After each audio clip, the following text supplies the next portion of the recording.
pagluluto ng bagungon na hindi tinatanggalan ng dulo yung kanyang katawan.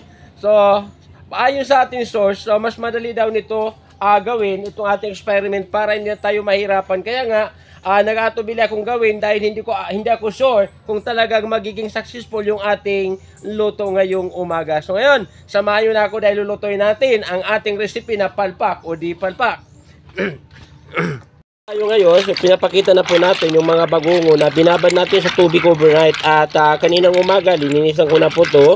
So ngayon, gagawin na po natin, ihanda na po natin ang ating recipe ngayong umaga. At ito ay mapamagat na palpak o di palpak. So ngayong araw, susubukan po natin magluto ng sabi natin bagungo na hindi tinatanggalan ng dulo yung katawan nitong bagdal or bagungon. So sabi ng ating source, so mas madali daw na para ng pagluto nito ay yung itinuro nila sa akin. So hindi po ako sure, kaya gagawin natin sa pamamagitan ng experiment. So ngayong umaga makikita po natin na talagang hindi natin tinanggalan ng sabi natin dulo yung ating mga malalaking mga bagungon. So pero lulutuin po talaga natin dahil ito ay experiment. Excited na po ko. Tara, samahan nyo ako hanggang matapos po yung pagluluto natin ng ating recipe ngayong umaga. So ngayon ipapasok na po natin yung malinis na po na bagdal dito sa kaldero.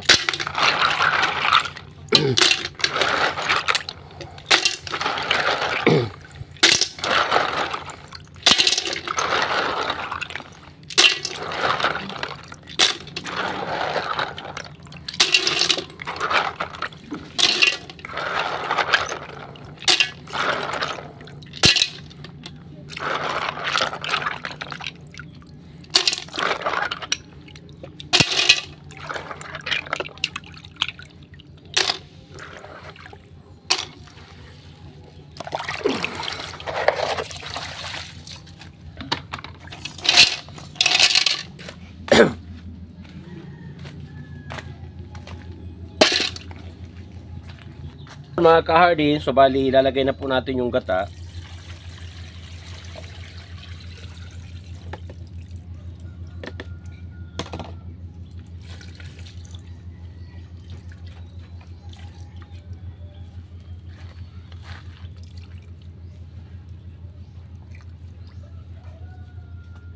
Naglagay na rin ako ng sili at saka sibuyas.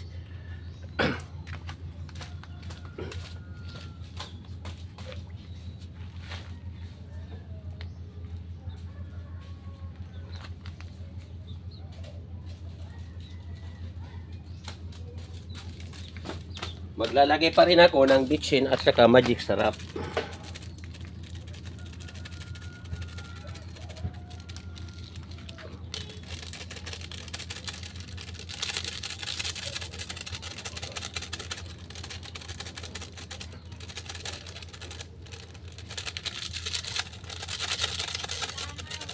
Ang luto natin ito na all-in-one seasoning na kasi bawal buksan yung ating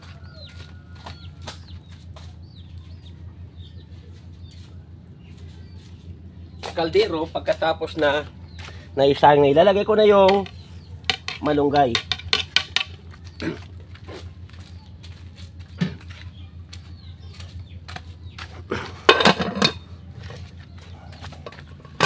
Ayun, kinakailangan masyadong maraming kahoy ang gagatong natin para mas madaling uminit at maluto yung ating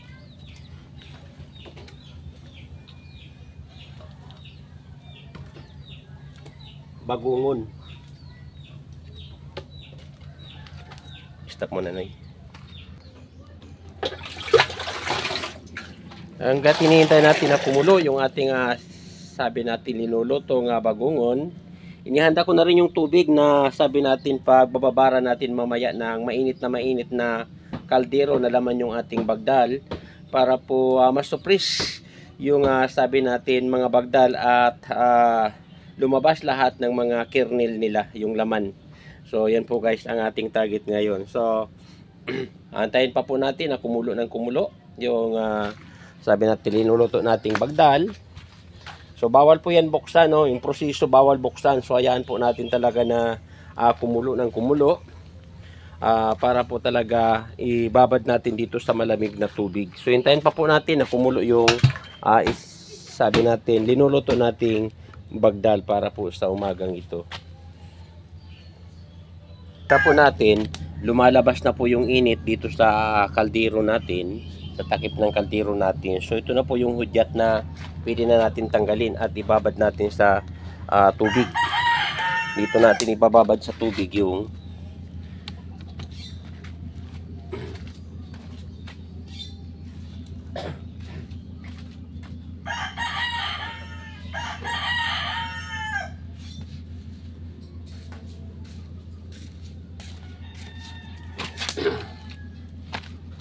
mainit na, mainit na, mainit na, mainit na. Babad na po kita, babad na.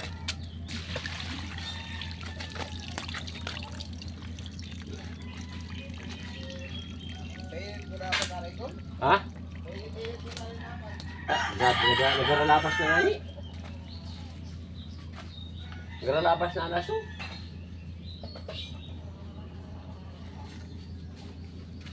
Kita kung dili otro naman.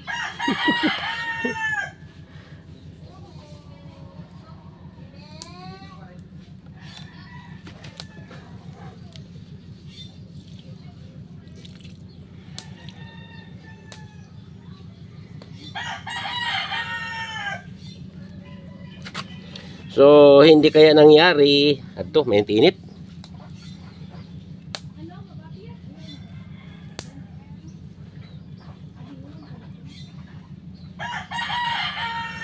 Ito na ang katanungan, palpak o hindi palpak? Yan. So, yan po yung ating katanungan dahil sa ating experiment. Ito pa ay palpak o hindi palpak?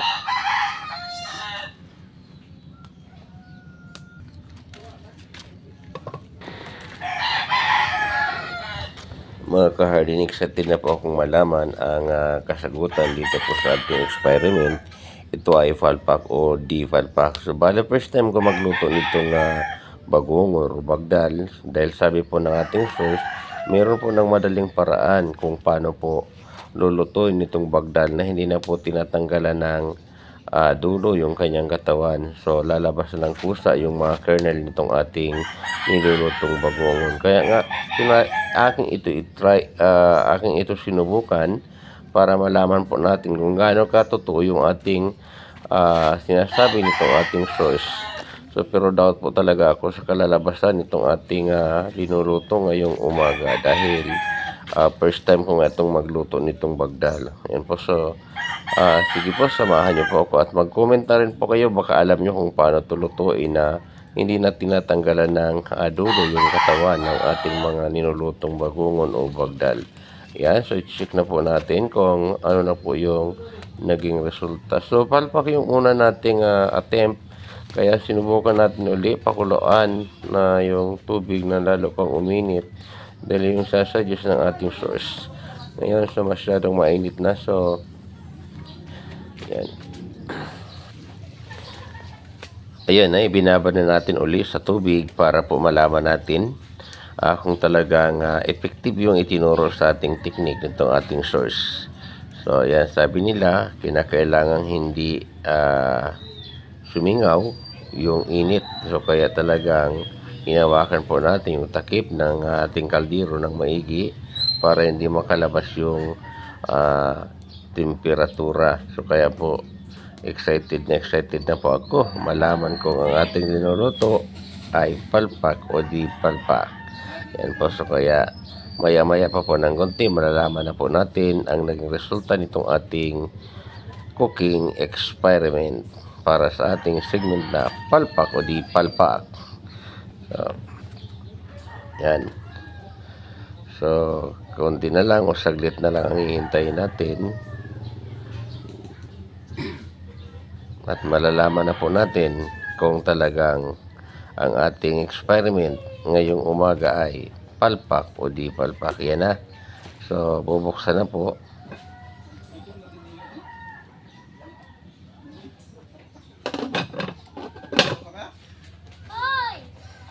Wala mangyari. Palpak. Dili man ni Kuya inapakalad ka dugay. Pagkakalad ka sila amon na ulam. Kaya nagatunog din eh. Ang kwan nga ni kay ang experiment ni namo ni Ronald. Nasabi na ko ang pag inunsok ng naglalapas nila pag na wala na. Tapos na.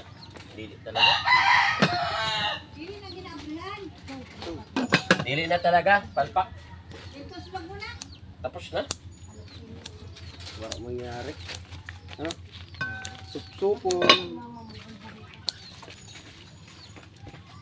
Lahan ko na lang.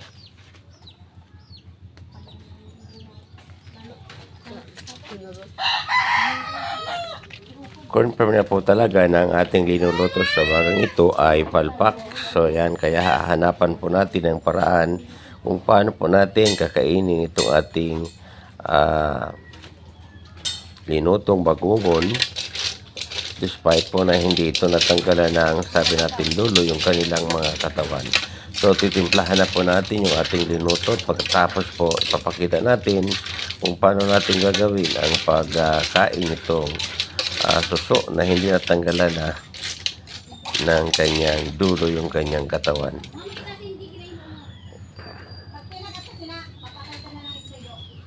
Yeah, so tinitimplahan na po natin para kumanta yung lasa ng ating ginatang bagungon. Yan.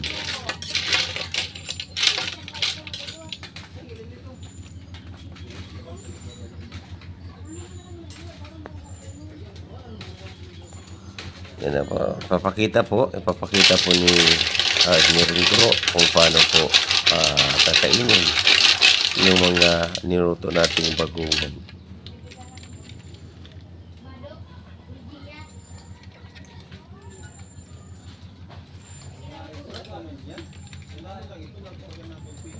Yan.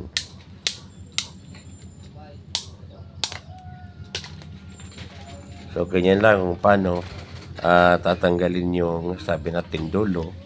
If ever na nag-failure tayo sa ating unang attempt, meron pa naman ang isang paraan kung paano po natin makukuha yung kernel. So, kinakailangan pagsaltikin natin yung dalawang bagdal o bagungon para maputol yung katawan ng isang bagdal at nang masipsip na nga po natin at nang makuha natin yung laman.